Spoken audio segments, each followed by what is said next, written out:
For more on the mission of MooreMart, I'd like to introduce our co-founder and retired U.S. Army Lieutenant, the Honorable Paul Moore.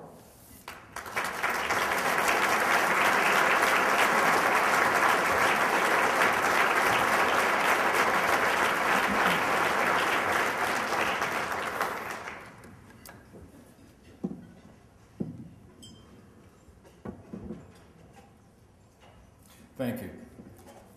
I was going to say to Scott, it's always dangerous giving a lawyer a mic with a captured audience. I'll try not to keep you too long. First, I'd like to thank everyone for being here. It's truly appreciated.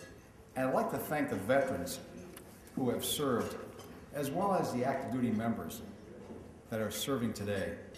The veterans that have given a portion of their life away from their families in service to the country. You're truly the cornerstone of this country. And the young men and women that are serving in the armed forces today, you are what exemplifies this country. It is your commitment to this country, you and your family's sacrifices, that preserve the freedoms that we enjoy today. I appreciate that. My family appreciates that. And everyone in this room salutes you. We all owe you a debt of gratitude. Our focus today is on honoring our troops and honoring our obligation to support our troops during their upcoming deployment to the Middle East, as well as when they return. And what I'd like to do is tell you a little about MooreMart and how we support the troops, and also about what our goals are for the 2010-2011 deployments. At that point, I'll turn the podium over to, we have three distinguished speakers who will talk about the impact that receiving care packages has on our troops. After their presentation, I'd like to take a minute and just talk to each one of you and tell you what you can do to help us support the troops. In regards to MooreMart, we started the organization in 2003 when my brother Brian was deployed with the New Hampshire National Guard. At that point, my family, we sat down, we decided to start sending out care packages to Brian and the men and women in his unit. And we told them, whatever you want, you let us know, we'll make sure that you get your care package within a week or so. Well, what turned out to be 4 or 5 care packages initially grew to about 10, then 20 a month. Next thing you know, we're sending 40 care packages a month. We started noticing that the people we're sending care packages to were not just from New Hampshire. The word had spread throughout Brian's unit and surrounding units that if you had a request for any supplies, let us know, and you'll get that care package within about 7 to 10 days. Well, it didn't take long for the troops to realize that all I had to do was send out a request, and the next thing you know, we're starting to receive emails to the people from MooreMart. And my first question was, well, why are you calling us MooreMart? And their response was, you have more supplies than Walmart. All right, we'll go with it. And what turned out to be a good-natured joke or ribbing has become a fairly substantial organization 5 years later. Well, once we hit about 100 care packages a month, we sat down with the American Legion of Londonderry and the Veterans Advisory Council, a number of the major veterans groups throughout the state, and said, we really need to organize our packing events to maximize the supplies we're sending to our troops. And with the help of our major veterans groups throughout the state, we were able today to build an organization where we're sending over 500 care packages to our troops every 8 to 10 weeks. At our last packing event, which was March 6th, we packed 554 care packages for our soldiers, sailors, Marines, airmen currently serving in the Middle East. Now, to date, we've been fortunate enough to be able to send over 24,500 care packages to our troops. So the point being, it can be done. It just takes some coordination between the different groups in the community. Now, once our troops were established in the Middle East, we noticed our mission was changing. And by that I mean, we started getting requests from different National Guard and Marine units for not only care packages, but also to support community service projects.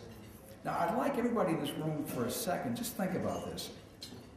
What we have is our young men and women serving in a foreign country under fire, and they're asking us not only for the care package, they appreciate it, but can you help out the local population? Can you help out the local community here in Iraq and Afghanistan?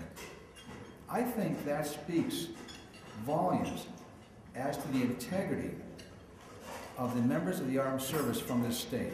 And let me give you a couple of examples.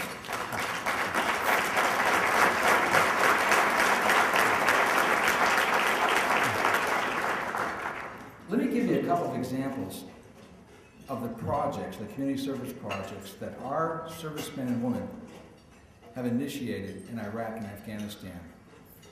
We have helped start 2 schools in rural Afghanistan that have been there now for 4 years. And what's nice about these 2 schools, which is really, I just think, terrific, is this is the first time that a woman is allowed to participate in the educational process in those areas. We are supporting 3 schools in Baghdad, a Boeing Girl Scout troop in Baghdad. We have sent 2.7 tons of relief supplies to schools and orphanages throughout Iraq and Afghanistan. Now, when I say relief supplies, it's just not clothing and school supplies. We've asked the kids, what would you like? And let me tell you the top 3.